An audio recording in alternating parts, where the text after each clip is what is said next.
Bismillah ar-Rahman ar-Rahim. Nahmaduhu wa nasalli ala rasulihil kareem. Amma ba'd. Fa'udhu billahi minash shaitanir rajim. Bismillahir Rahmanir Rahim. Now, in this week's lesson, we are going to look at two main topics, two main areas of discussion.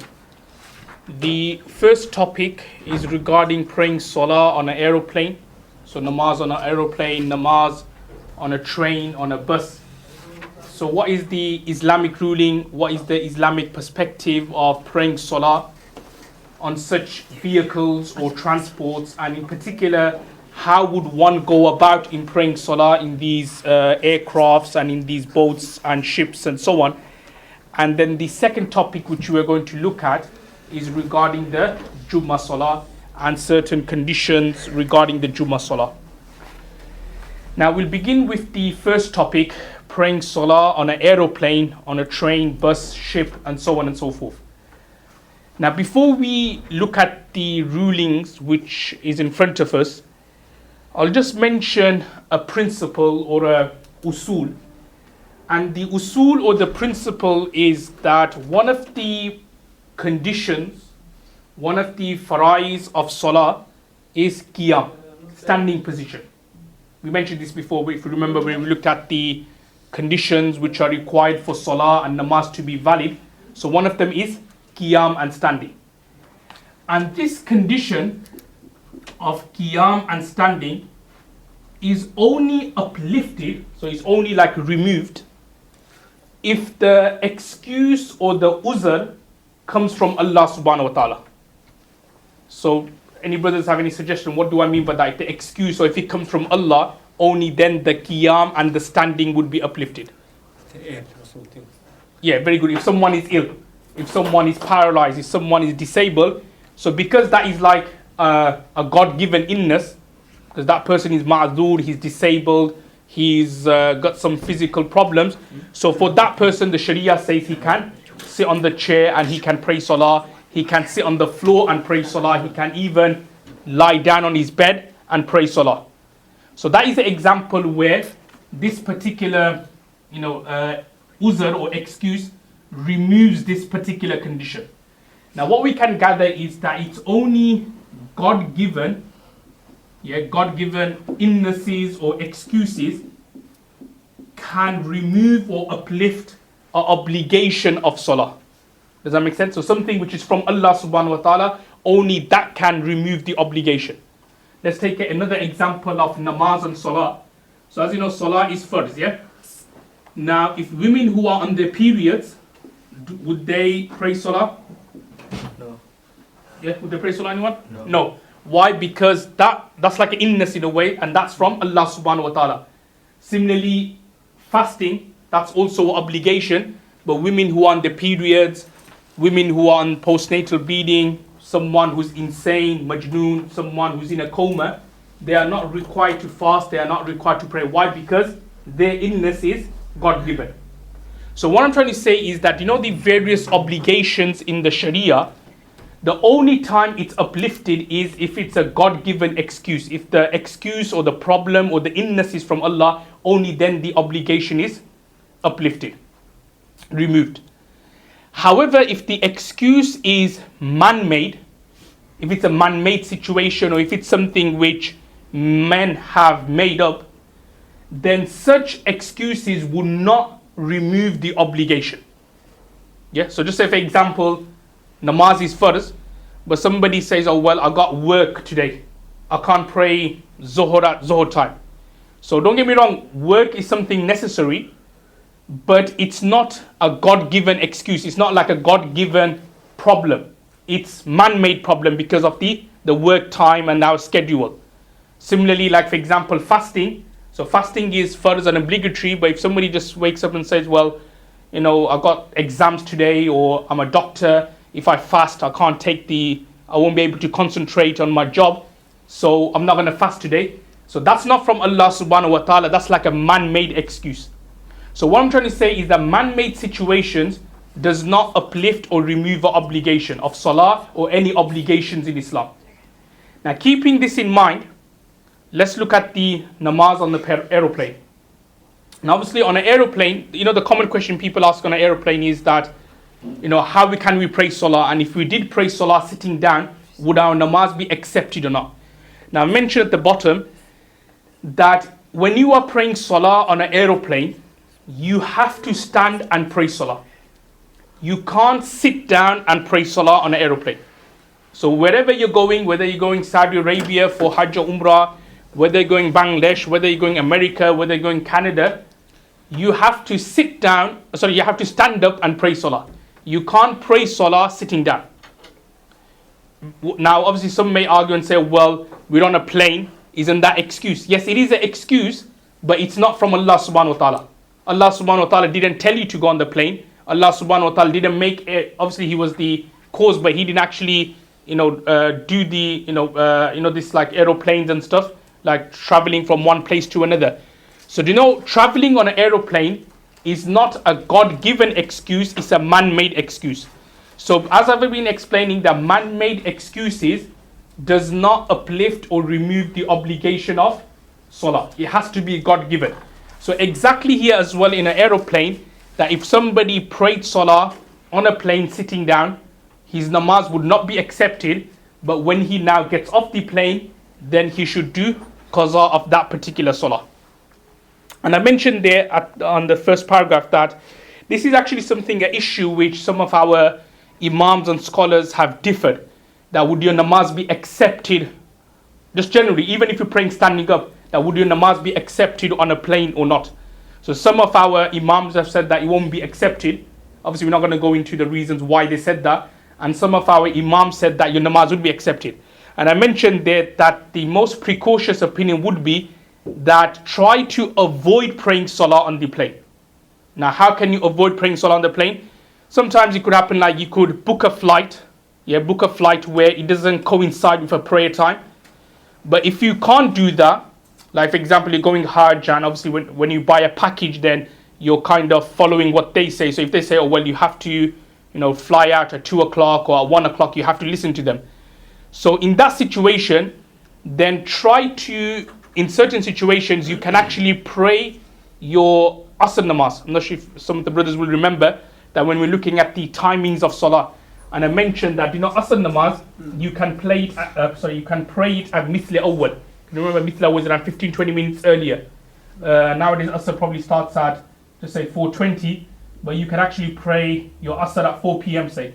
So something like that.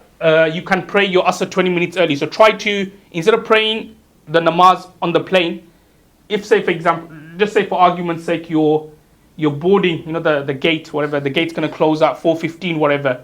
So, you could pray your Asr at 4 o'clock and then you could go to the gate. You don't have to wait until you board the plane and then praying your Salah. So try to do these kind of things where you don't have to pray Salah at all on the plane. However, if that is not possible, or if it's a long journey, like you're going from England to Bangladesh where there's like 2-3 namazis on the way, then in that situation, you have to pray Salah, as I've already explained, making sure that you do qiyam, you stand up, you do your ruku, you do your sajda. Alright, when we sajda, not like bowing down, but actually on the floor. And also you have to be facing the Qibla. Okay, you have to use, something, compass, or ask someone, where would the Qibla be? And accordingly pray the Salah. And if any one of these conditions, as I mentioned, they are missing, then one will be obliged to repeat the Salah again.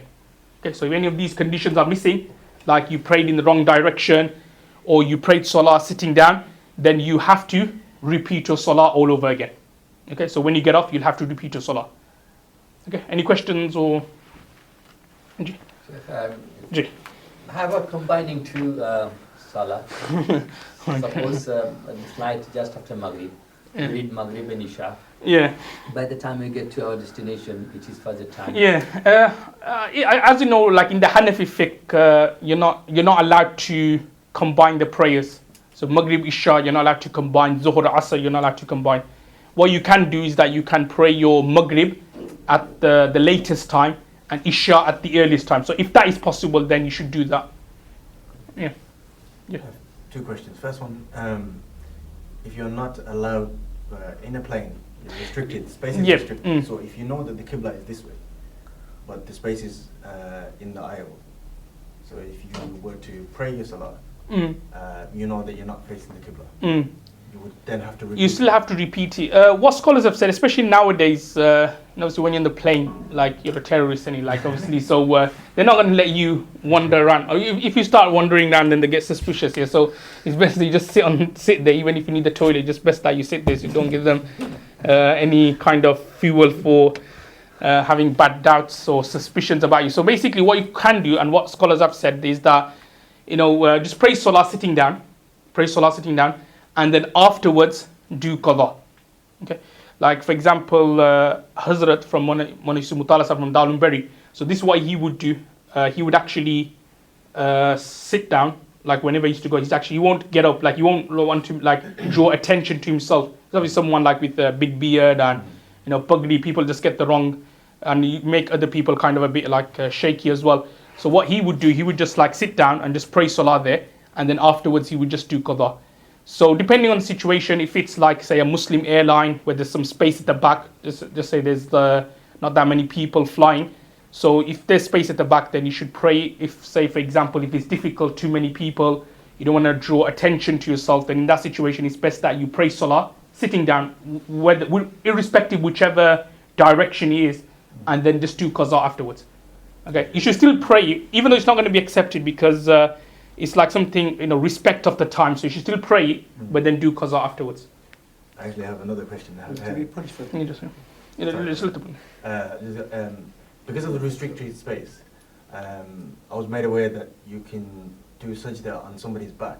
Okay. So if that was the case, could you do sajda on their seat? Say if you were facing the opposite way of the seat. Yeah, as long as you're standing, and you do sajda on somebody's back on the seat, then that would be allowed. There are examples of that in the books of fiqh where there's too many people, like saying Jummah or Eid, and you couldn't do sajda on the floor, but you did sajda on somebody's back, your sajda would be accepted. So in that situation as well, it will be accepted, but remember the condition is that you have to be standing. One final one. Okay. The timeline. If you are traveling and say it's almost time for Zuhr, Yeah. and you're traveling, but you're traveling to a country that is a few hours behind, it's Then, almost yeah. time for Zuhr. Yeah. Can you wait for Zuhr when you get Yeah, you can do that. And also if you've prayed the Zuhr once, then, like for example, what could happen, you prayed the Zuhr, and as you're saying that you're traveling to a country which is like, it's back. So basically, say, England to America or England to Canada. So if you say, for example, prayed the Zuhr, and then you arrive in Canada and it's still Zuhr time, then you don't have to repeat the Zuhr because you've already prayed it once. Okay, but if you want, you can actually wait all the way you reach Canada and then pray your Zuhr or Asr or whatever time is. Well, you just said you can do qaza. So if you prayed your salah on a plane, Yeah. Zuhr time, and then you travel to another country, Yeah. whereas the Zuhr is just started. The Zuhr has started, yeah. Then you'll have You've to, already prayed once, but you says the second one you have to do qaza. yeah, you'll have to do qaza, yeah. So even if the time is there now, Zuhr time, Yeah. still you have to do Not qaza, you say repeat it. Yeah, repeat it. You just have to pray again. Now, obviously, if it's within the Zuhr time, then it's better. It's not qaza. If you then praying it, say in Asr time, then it's going to be qaza. Yeah. Okay. Any question? So would you be punished then if you do like your khutbah? No, you won't be. It's like one of those situations where the time and the difficulty. So, obviously, Allah subhanahu wa ta'ala knows the situation. So you won't be sinful or gunagar. I would first you have to keep adjusting to the time zone that you're currently Yeah, that's what you do. You just have to go according. So whatever you're traveling, whichever country you're traveling over, you just go accordingly. Can you just add the hour, like with the time zone you're in, do you just add the hour that you be in, or does it work like that? No, it won't work like when you're flying over. So you kind of obviously over Europe more or less it's 1 hour forward, isn't it? France, Spain, Germany, Italy, it's always 1 hour forward. So it's easy to keep up with it. Probably, I think when you go past, say... So can you just add up the time zones to... Like, yeah, that's what you do. Maghrib is 4, then if I'm on the time... But wouldn't they change there once you go down the hemisphere, like when you go to Bangladesh or something? Yeah, it'll be like later on, innit? You're traveling... 5 hours difference. Yeah, so you won't be like you're traveling behind, you're traveling forward. So it's much easier than you just like according when you pass the time zone. So you'll be like, so what could have happened is that you pray the Zuhr say at 1 o'clock. Then within like, I don't know, half an hour, you've passed, say, 1 or 2 time zones. Just say for argument's sake, now it's like 4 o'clock. So you now pray your Asr. Does that make sense? So you just go accordingly. Because the Salah, that's based on the sun. So once you go down, not a halfway point of the hemisphere, that means within that whole time thing changed then. Yeah, it will, yeah. Because it's not just based on the time zone now, because... Okay, probably confused now. Okay, no, that's okay. Any questions? No? Okay, the next couple of paragraphs just explain that praying Salah on a ship or a boat. Now, this is one of the exceptions, but again, this is an exception, only one opinion of Imam Abu Hanifa, because as I mentioned before, that if you pray Salah sitting down, you have to then repeat it afterwards. But this is the only exception, and this exception is not Imam Abu Hanifa's, what we call mufta bihi. It's not the opinion where the fatwa is given, but it's just like one opinion of Imam Abu Hanifa. And he says here that when you are on a boat or on a ship, if you were to pray Salah sitting down, even without an excuse, even without any reason, your namaz would be done, your namaz would be accepted. And the reason why Imam Abu Hanifa said this is because we're talking about, I think I mentioned this before as well, that remember fatwas or rulings change according to time and eras. Now during Imam Abu Hanifa rahmatullah's time, they didn't have like Titanic and so on here. It was just like, those like dinghy kind of boats here. It's like if somebody tried to stand up and pray Salah, he'd collapse into the sea. So therefore Imam Abu Hanifa rahmatullah said that if somebody was to sit down in the boat and prayed Salah, his namaz would be done, his namaz would be accepted. Obviously nowadays, like you get big massive ships and it's like another kind of a country in a way, in that particular sea cruiser, whatever they call it, sea cruises, whatever. So again, so in those situations you should actually stand up and pray Salah. And the next ruling then goes on to talk about praying Salah on a train or a bus. So again, it's more or less the same ruling, that irrespective whether whatever the train or bus is moving or is stationary, if somebody prayed Salah, as long as he was facing the Qibla, as long as he was standing up, he did the ruku and qiyam, then his namaz would be done and valid. And then I mentioned that, however, if the crowd is so much, so there's too many people on the train, too many people on the bus, and he prayed Salah sitting down and facing whichever direction he can, then he can pray the Salah. However, he will have to do qadha afterwards. And the reason why I've already mentioned is because by praying Salah sitting down, you've missed out one of the conditions of Salah. And by praying Salah whichever direction, you've then missed out and omitted the condition of Qibla and facing towards the Baytullah and praying Salah. So because of that reason, you'll have to repeat the Salah afterwards. Any questions regarding this topic before we move on to the next one? Is it the same for women that on the plane? Shouldn't they pray sitting down in front of women, or what would women do? It's the same ruling. So they'll at the back they'll have to, obviously if they're in niqab and so on, shouldn't be any problem about parda and hijab. If they can't do it for some reason, then the same ruling will apply. They'll pray and then afterwards they will have to repeat it. When you say repeat, is it the qaza? Repeat it means they'll have to read it again. Qaza means like when you miss that namaz in its time and then you pray it. So you miss Zuhr, then you pray in the Asr time. When you do repeat it, how do you make the intention? You just like make the same intention again of Zuhr. You don't have to say the word qaza, you just say reading Zuhr, 4 rakats, or some with travelers, or 2 rakats, and Asr 2 rakats, yeah. Okay, now the next section which we're going to look at is regarding the Jummah Salah and the Jummah prayer. Now this topic, inshallah, we're going to look at it over 2 weeks. I've just mentioned one side of it this week, and next week, inshallah, we'll look at the next part. Now you may have I may have probably explained this before as well, that there are certain rulings in Islam where you have certain conditions which need to be found for that thing to be farz, and then on top of that you need extra conditions for that thing to be obligatory and compulsory for you to perform it and then to do it. So if you take an example of Hajj, a good example will be of Hajj, So firstly, you need to have the basic conditions, such as you have to be a free person, you have to be sane. You know those basic conditions like free, sane, being a Muslim, these kind of conditions. And after all these conditions are found, then we apply another set of conditions which needs to be found for Hajj to be obligatory on that person to perform. So one is basic conditions which needs to be found for Hajj to be obligatory, and then extra condition which needs to be found for Hajj to be obligatory to perform. So like for example, after the basic conditions are found, we add extra conditions such as, okay, whether he can afford it or not, yeah, or whether the woman has a mahram, these kind of conditions, whether the road towards the haram, towards Baytullah is safe, so on and so forth. And when all these conditions are met, then we can say Hajj is now obligatory for this person to perform.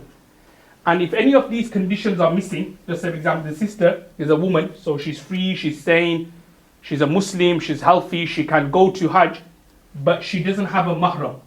So what will then happen is that before she passes away, she has to make a will or a bequest where she will write in her will that after I pass away, somebody has to perform a Hajj badal on my behalf. If, say, for example, somebody did not even have these basic conditions, Hajj is not obligatory upon him in the first place. And when he passes away, there's no need for him to even write a will. So just for example, somebody was insane. His whole life he was insane. So before he passes away, he doesn't have to write anything. He doesn't have to tell anyone, oh, somebody do Hajj on my behalf. Similarly, like another condition for the basic condition is that you have to be mature for Hajj to be obligatory. So just say if an immature child passes away, no one will do Hajj badal on his behalf. Okay? So that's what I'm trying to say. Exactly same here as well when it comes to Jummah. That they are what we call basic conditions which needs to be found for Jummah to be obligatory in general. And then on top of that, we then add extra conditions which if found, Jummah will now be necessary and obligatory for that individual to perform it and to read it. So this is what we're going to firstly look at before we look at the other rulings. Am I right in saying everyone who's insane goes to Jannah? No, because... Okay. Any hints? Or? No, that's slightly off topic.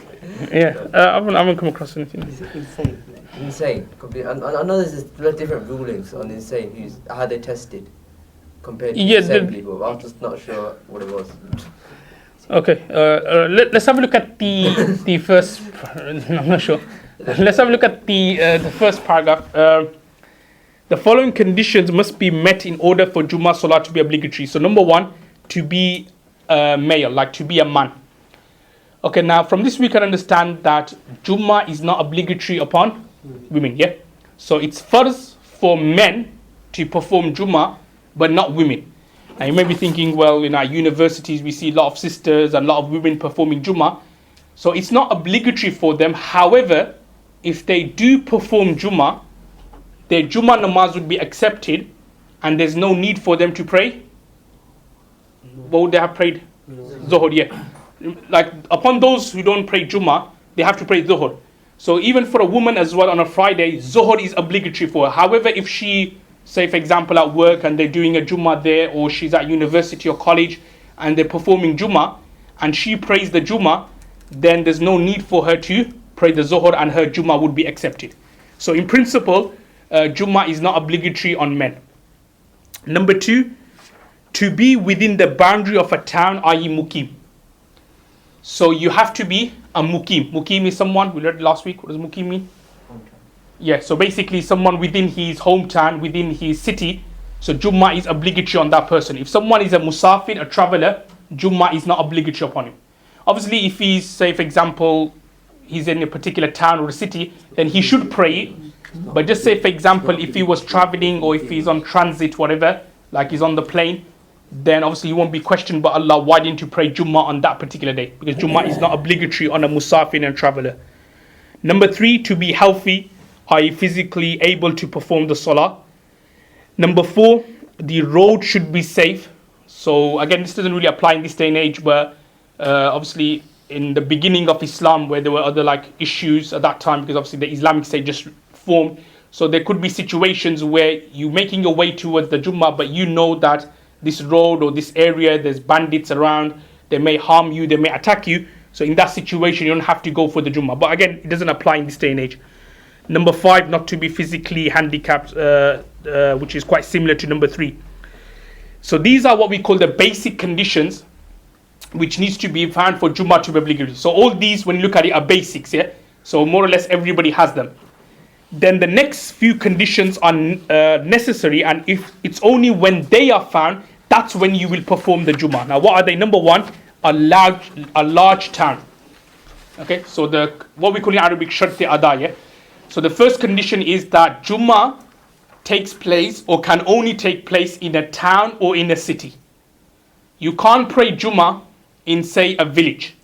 So just say if it's like a small village, only a handful of people there, then Jummah is not obligatory on them. Even though the handful of people are all Muslims, it doesn't matter. Jummah is not obligatory. In the Hanafi fiqh, Jummah has to take place in a town or a city, or even like a big village, then that is sufficient, but it can't take place in small villages. That is something which is not permissible and not allowed.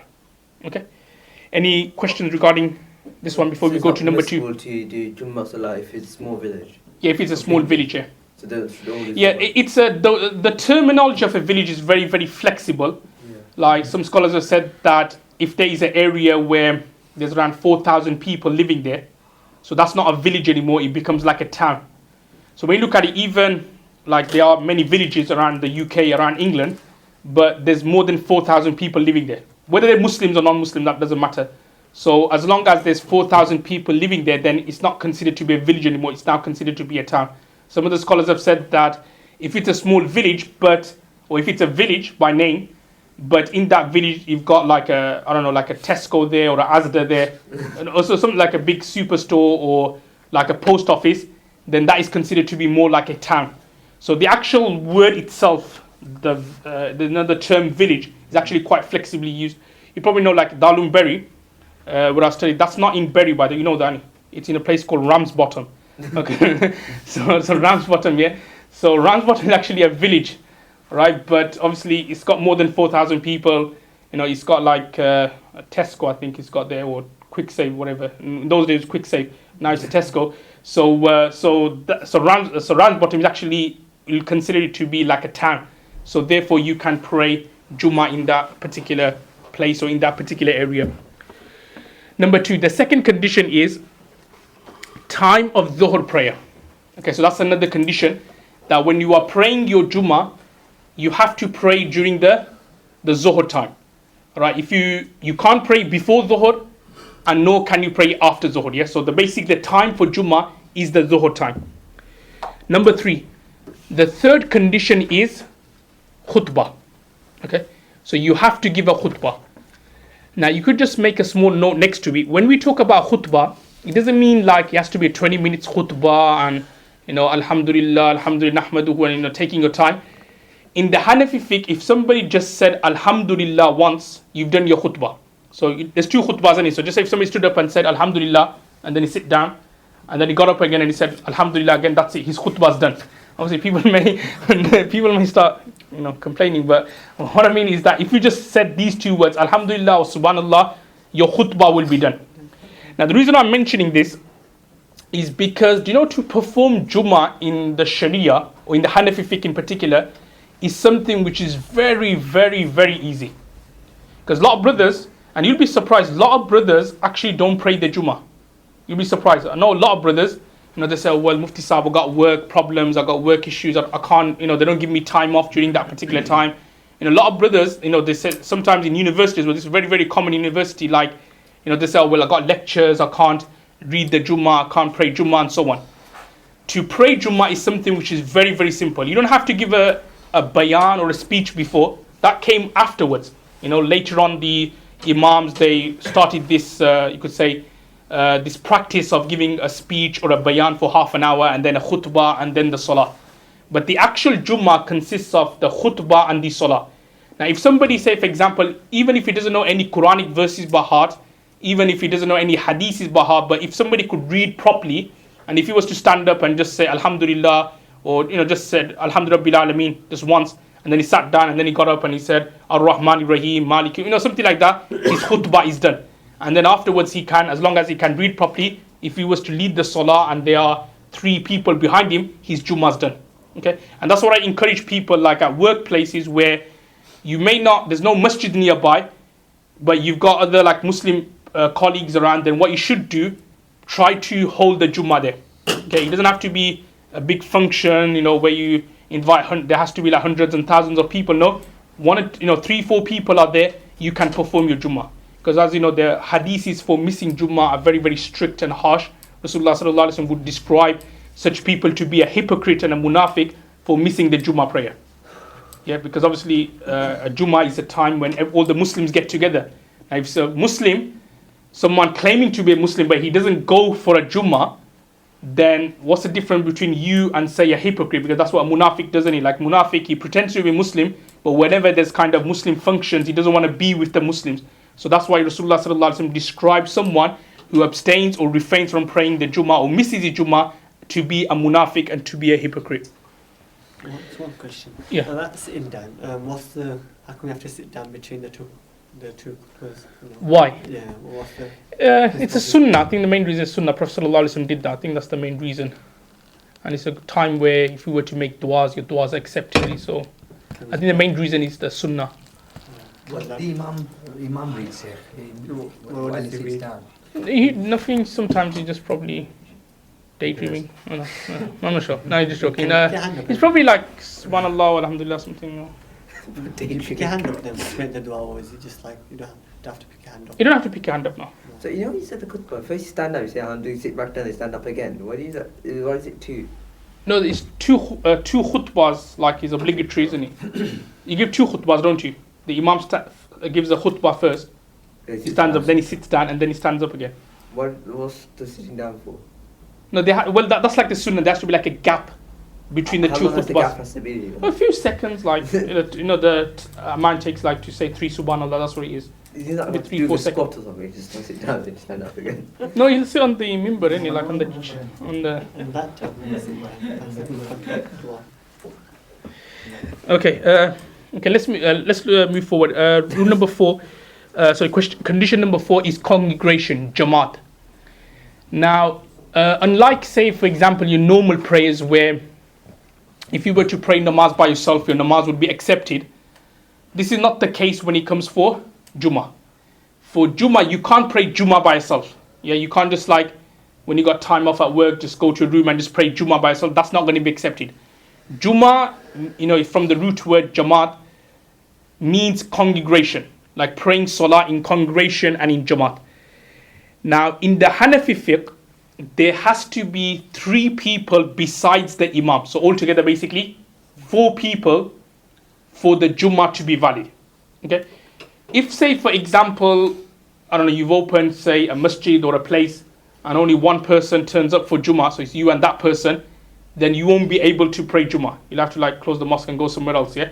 So you won't be able to pray Jummah in that. There has to be at least 4 people, including the imam. Imam Abu Yusuf rahmatullah, who's one of Imam Abu Hanifa's students, he says if there are 2 people besides the imam, so basically 3 in other words, then your Jummah will be valid. So some of our Hanafi scholars have said that if, say, for example, if you are in a situation where there's only like 3 people turned up, then you can act upon Imam Abu Yusuf's opinion, like 3 people including you, yeah. So there's basically 2 muqtadis turned up. So acting upon Imam Abu Yusuf's opinion, you can hold the Jummah. But generally speaking, there has to be at least 3 people, including you, the Imam, 4 people, for the Jummah to be valid and accepted. Anything less than, basically, there's only 2 people turned up, you and somebody else, your Jummah is not going to be done.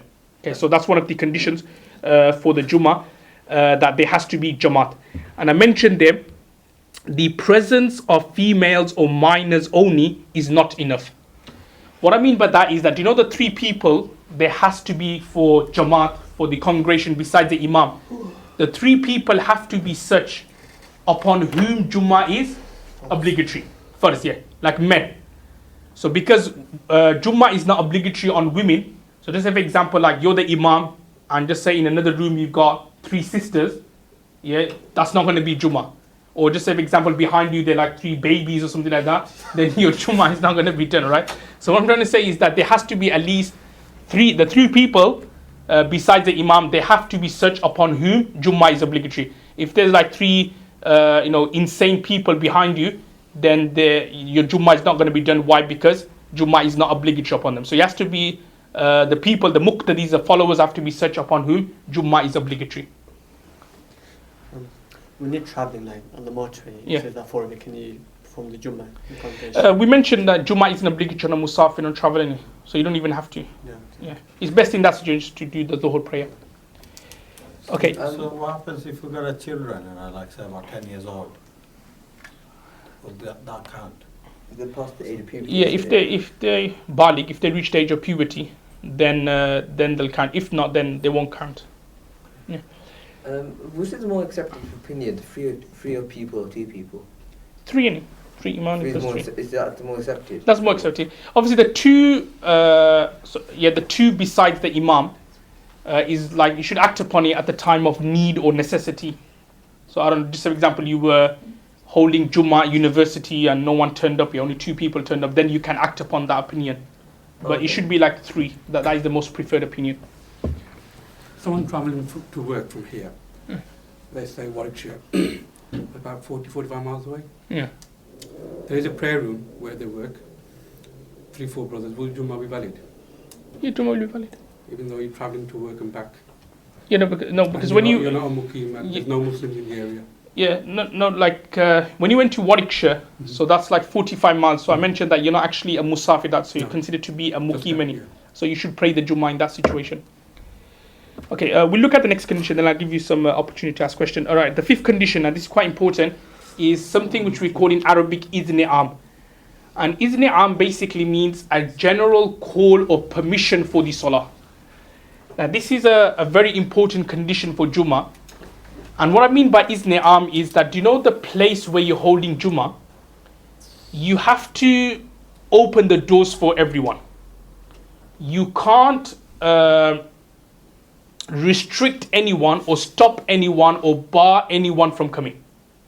Right, so just say for example, I don't know, just say you've hired out a hall for Jummah, yeah? Just say for example, but you've said, okay, only doctors can come to this hall for the Jummah, or only lawyers can come, or only barristers can come, or only, I don't know, Bengalis can come, or only Pakistanis come, something like that. Just say for example, you just specified only these types of people or this kind of people can come and not the others, then in that situation, no one's Jummah would be accepted.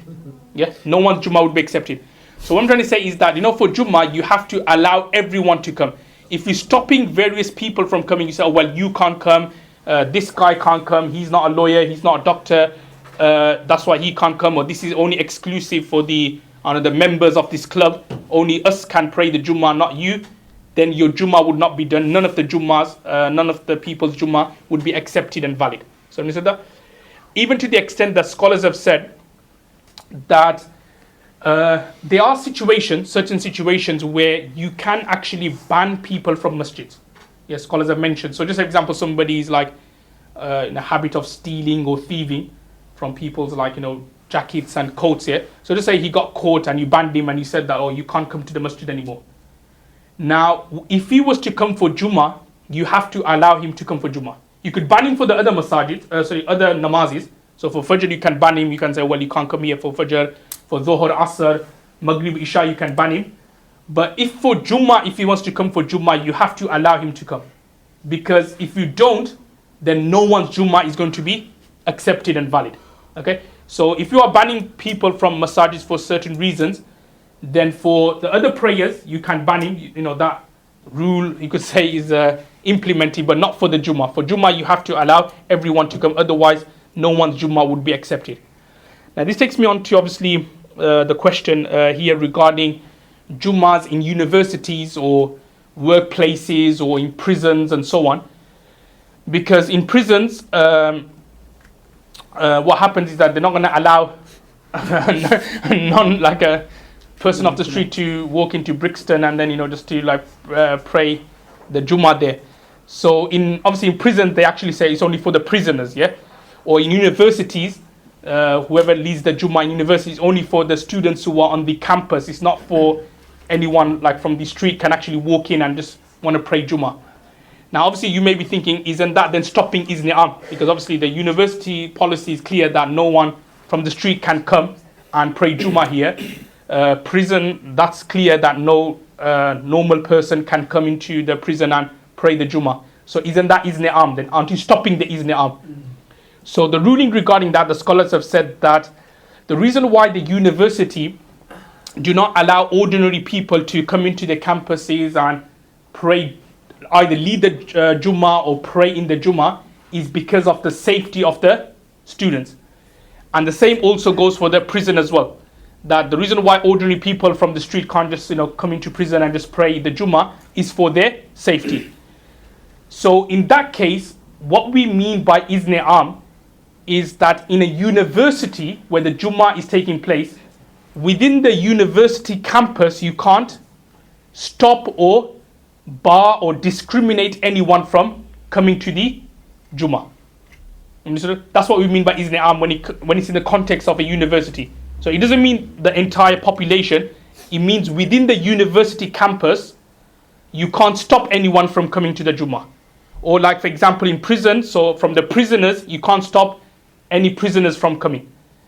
So that will be the meaning of Izni Am in the context of a prison or in a university. Obviously, that permission would not then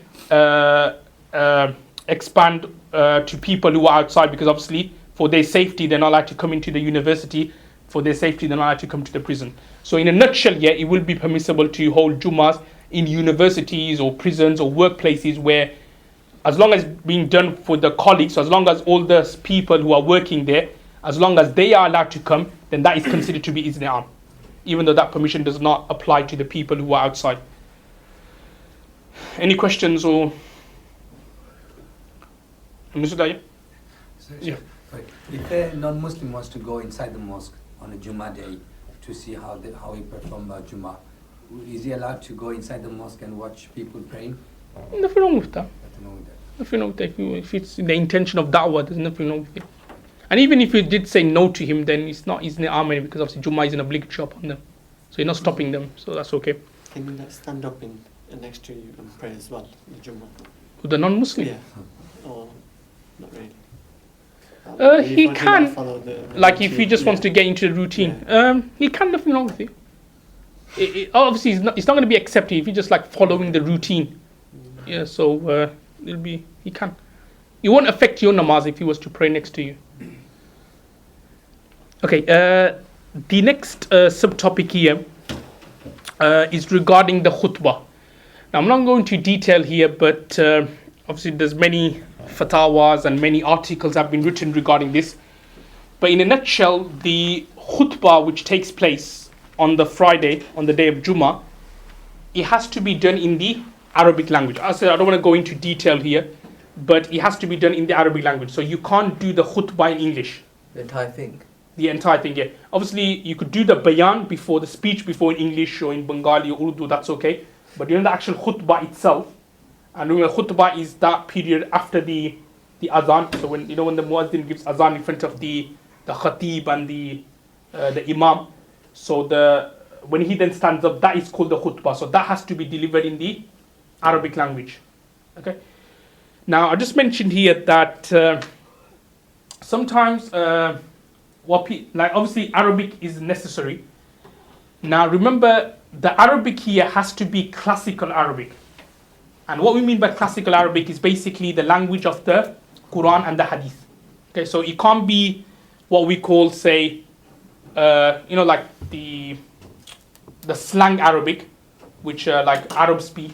The Arabs in the markets and the bazaars and so on. Or just say, for example, Egyptians, they also kind of speak Arabic as well, but their kind of Arabic is like slang, proper slang.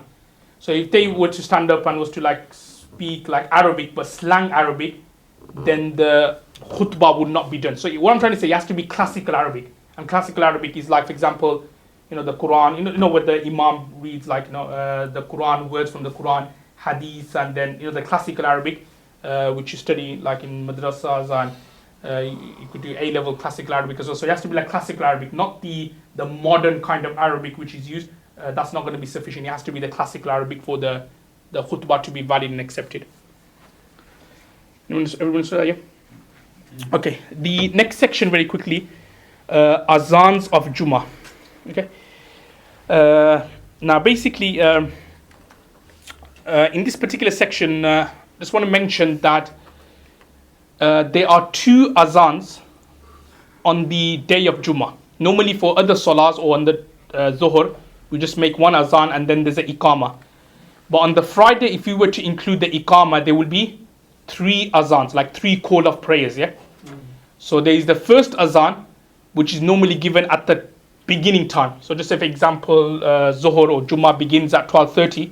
The Jamaat is at 1 o'clock, say, but just say at 12:30 the Zuhr time begins. Then you give 1 azan.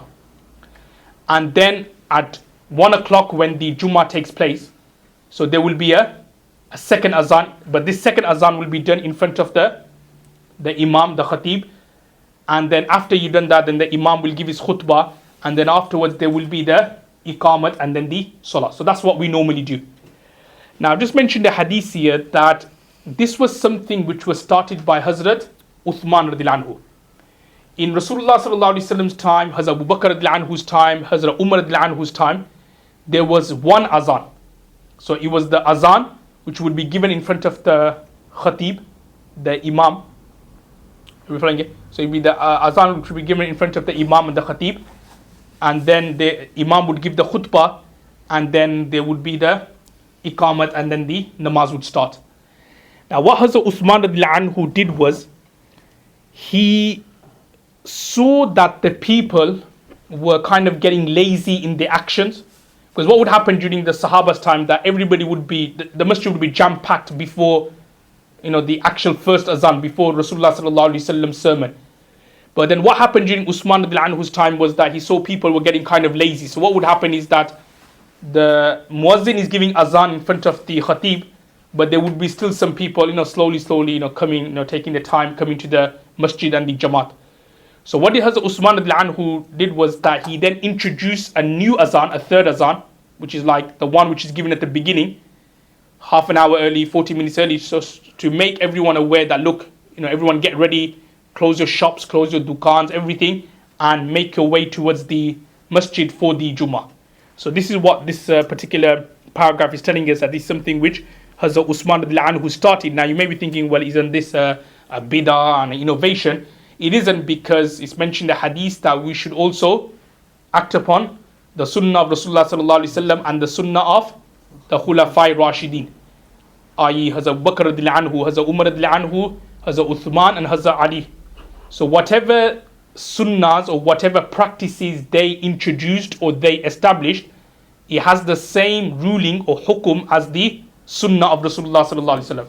So we should not have any kind of thoughts in our mind, or this is an innovation, this is a bid'ah which we are acting upon, because if we think like that, then the Quran which we are reading, that will be a bid'ah, because that wasn't actually, the book format of the Quran. That didn't start with Hazrat, with Rasulullah sallallahu alaihi wasallam, but it started with Hazrat Uthman radhiyallahu anhu. He then compiled it in a book. So that will then mean that the Quran which we have, na'uzubillah, in front of us, that is also a bid'ah as well. So we shouldn't question that. It's actually a sunnah of Hazrat Uthman radhiyallahu anhu, which we have to act upon and follow. Now, if we then look at the next subtopic, where he says conditions for the prohibition, and what I mean by that condition for prohibition is, as you know, that Allah subhanahu wa ta'ala says in the Quran, فَاسْعَوْا إِلَىٰ ذِكْرِ اللَّهِ وَذَرُوا الْبَيْعَ, that when the Jummah azan is heard, then you should hasten towards the remembrance of Allah, i.e. the 2 rakat salah, وَذَرُوا الْبَيْعَ, and you should close your shops, close your dukans, close everything, and now make your way towards the masjid. Now the question is that, from which azan does the prohibition start? The prohibition of buying and selling, from which azan? Is it from the first azan, which is given 30 minutes, 40 minutes before, or is it from the second azan, which is given in front of the imam? And as I mentioned that, there's some gaps there, but I'm not sure how that came about. But anyway, the prohibition starts from the first azan. Yeah, so it's from the first azan, that's when the prohibition starts. I.e., the first azan, which is given half an hour before. After that, any transaction which is done would be considered makruh tahrimi, severely disliked. Yeah, so you got your grocery shop open at that time, then it is considered makruh tahrimi severely disliked. You should actually close it at that time and then make your way towards the masjid. Understood that? The second azan. No, it says the first azan, isn't it? Okay. So it's a prohibition starts from the first azan. If you look at rule number 2, the person, i.e. the buyer or seller, is upon whom, i.e. the prohibition is upon whom Jummah is obligatory. Now remember, this prohibition of buying and selling after the first azan of Jummah applies to those people upon whom Jummah is obligatory, i.e. basically men. Now what do a lot of people do nowadays is it's quite common on commentary road, is that they normally leave women. So the men go for the Jummah, and then women, so they're probably not sure whether their wives or their sisters, whatever. So they have them at the, what do you call it, on the near the cash till and so on. So they doing the business. Okay, now we're going to look at that later. If you look at what he says, note that if you look at if you just we'll just skip that for the time being. If you look at the last paragraph where he says, if a person who is obliged to pray the Jummah deals with one who is allowed to trade during this time, then they are both sinful according to the majority of scholars. Yeah. So just an example, like you've left a sister there. So Jummah is an obligatory one, but you just left her there near the till. But a man comes, and for some reason he's not praying Jummah. Wallah, he doesn't want to pray Jummah. So he comes into the shop, and he says, "Oh, I want a cigarette, or I want this, I want that." And then the sister sells that. Then in that situation, both will be sinful. He will be sinful, obviously, because he's not praying Jummah. But also the sister in that situation would also be sinful. Why? Because she is assisting in the man committing a sin. So what I'm trying to say is that the only way you can get around it is, for example, you have sisters in the shop, nothing wrong with that. But then if sisters at that time women come at that time and they want to buy or sell, that's okay. If a non-Muslim comes and they want to buy something or sell something, or not sell but buy something, then that transaction would be allowed. However, besides that, if any men come, then that transaction would be unlawful, impermissible. And as I said before, probably like the best thing to do is to just close the dukan, close the shop at that time. Because what could happen is that even if you were to leave a sister there, you can't stop. Just say if a man was to come in, you can't stop that man. The sister can't say to the man, well, I'm not going to sell to you because you're not going for Jummah. She can't say that. So what then happens is that the sister then is then obliged to sell that. And then if she sells it, she's sinful, and also the man is sinful. Man is going to be sinful anyway, but the sister will also be sinful as well. And it's best in that situation that you just close the shop. You close the dukan for half an hour, 40, it doesn't even take half an hour yet. Half an hour, well, depending which mosque you go to, it could be a bit more longer than that, but say maximum 32 minutes to 45 minutes. As soon as the imam does the salam, that's it. You're now free to go. You don't even have to pray your sunnahs. You should, but you could, open the dukan and you could pray your sunnahs afterwards. So as soon as the Jummah azan takes place, you should close it. And this again is when we compare us with the other religions, for the Jews, on Saturday, nothing was allowed to buy. Then they are not allowed to buy or sell. Even now as well, those, when they have the special day, the Saturday, they're not allowed to buy and sell. And the same also goes for Christians as well. On their special day, i.e. on the Sunday, they're not allowed to buy and sell. But for Islam, Allah subhanahu wa ta'ala says that, look, it's only impermissible to buy and sell for half an hour, 45 minutes maximum out of the 24 hours. But as soon as you finish the Jummah, Allah then says in the Quran, فَإِذَا قُضِيَتِ الصَّلَاةِ, as soon as you finish your namaz, فَانْتَشِرُوا فِي الْأَرْضِ, which means go to the land, i.e. leave the masjid, go فَانْتَشِرُوا فِي الْأَرْضِ وَابْتَغُوا مِنْ فَضْلِ اللَّهِ, and seek Allah subhanahu wa ta'ala's bounty. So in other words, Allah is actually encouraging you to buy and sell after Jummah, but not during the Jummah time. As soon as Jummah finishes, then you could go and buy and sell. Allah is encouraging. Unlike in other religions, for the Jews and for the Christians, the whole day they weren't allowed to buy and sell. They had to stay in the church or in the temple, and they had to worship God. They weren't allowed to buy and sell during that particular day. So again, this is like a blessing of the for the ummah. One thing, what's happened, say if a woman is working for non-Muslim, what happens then that time? Yeah, that's okay. That's okay. Yeah, that's okay. Woman it's working only restricted to the Muslim. Yeah, that's okay. Okay, rule number 3, that the sale is not absolutely necessary. Okay, so another condition, what I mean by that is, just say for example, there is a Muslim and the Jummah azan is taking place, but he needs to buy something and it's like a life and death matter. Okay, so just for example, obviously it doesn't really apply in this day and age, but just for example, he's really, really hungry, hasn't eaten for days. He's heard the Jummah adhan, but then he's seen like a shop open or like somebody selling something. So because it's a life and death situation, then in that situation he would be allowed to buy and sell. So that's like another exception to the prohibition. The consequences is that the trader is sinful, however the sale is valid in the Hanafi fiqh. Okay, now if somebody did do the transaction after the first adhan of Jummah, so the trader is sinful. So the customer, the buyer, the seller, they both will be sinful. However, the transaction would be considered valid. Valid meaning that you don't have to cancel the transaction and then start all over again. The actual transaction would be considered valid and accepted. Okay, we'll probably touch on this if we look at, say, transactions or bay later on. That there are certain transactions that will be done, but it'll be considered makruh or tahdimi, and this is an example here. And as I mentioned before, that women can continue to buy and sell to each other after the azan of the Jummah, because they are not from those upon whom the Jummah is obligatory. Okay, so as I said, if women are selling to women during that particular time, women are selling, then that is okay. Okay.